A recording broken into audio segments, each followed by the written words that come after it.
अस्सलाम वालेकुम गाइस, कैसे हैं आप लोग। आज मैं आपके साथ शेयर करूंगी मोरिंगा या सोहांजने की मूली की बहुत ही ज़बरदस्त रेसिपी। सोहांजना एक ऐसा दरख्त होता है जिसके बहुत ज़्यादा बेनिफिट्स होते हैं। आज मैं आपसे मोरिंगा अचार की नहीं बल्कि उसकी बहुत ही ज़बरदस्त डिश बनाने की रेसिपी शेयर करूँगी। और इसका अचार तो ऐसी चीज़ होती है जिसको 1-2 साल तक स्टोर किया जा सकता है, लेकिन इस रेसिपी को आप आलमोस्ट 10 दिन तक स्टोर कर सकते हैं। और ये ऐसी चीज़ होती है जो सिर्फ चंद मिनटों में तैयार हो जाती है और इसका जायका भी बहुत कमाल का बनता है।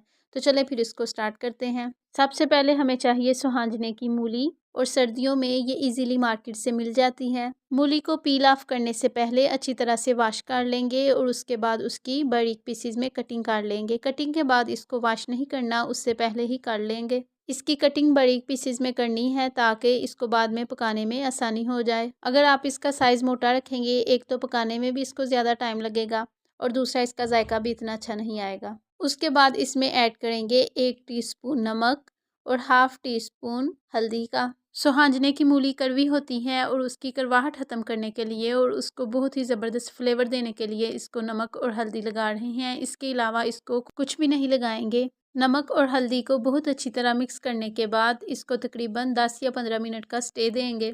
उसके बाद एक बर्तन में ऐड करेंगे सरसों का ऑयल, और इसको सरसों के ऑयल में पकाया जाता है और इसके लिए कुकिंग ऑयल यूज़ नहीं किया जाता। इसका जायका सरसों के ऑयल में बहुत ज़्यादा अच्छा बनता है। ऑयल के गर्म होने के बाद इसमें सोहांजने की मूली को ऐड कर देंगे और उसको तकरीबन 4 से 5 मिनट के लिए फ्राई करेंगे। हमने इसकी बारीक पीसेस में कटिंग की थी, इसलिए ये 4 से 5 मिनट में ही तैयार हो जाएंगे। अगर इसकी मोटी कटिंग होती तो इसको तैयार करने में तकरीबन 10 से 15 मिनट लगने थे। और इसी दौरान अगर आप मेरे चैनल पर नए हैं तो सब्सक्राइब ज़रूर कर दीजिए। ये आपकी तरफ से एक इनाम होता है हमारी उस मेहनत के लिए जो वीडियो बनाने के लिए हमने की होती है। तो चले जी, सोहांजने की मूली भी बहुत अच्छी तरह से फ्राई हो गई है। इसका मतलब है हमारी आज की रेसिपी बिल्कुल तैयार हो गई है। ये सोहांजने की मूली बनाने की बहुत ही ज़्यादा इजी रेसिपी है और ये जोड़ों और पट्ठों के दर्द के लिए भी बहुत ज़्यादा अच्छी होती है। उसके अलावा ये जिनको बीपी वगैरह का प्रॉब्लम होता है उनके लिए भी ये रेसिपी बहुत ही ज़्यादा अच्छी होगी। सोहांजना की मूली ऐसी चीज़ होती है जो सिर्फ सर्दियों में ही मिलती है और सर्दियों का स्पैम भी बहुत ही कम होता है।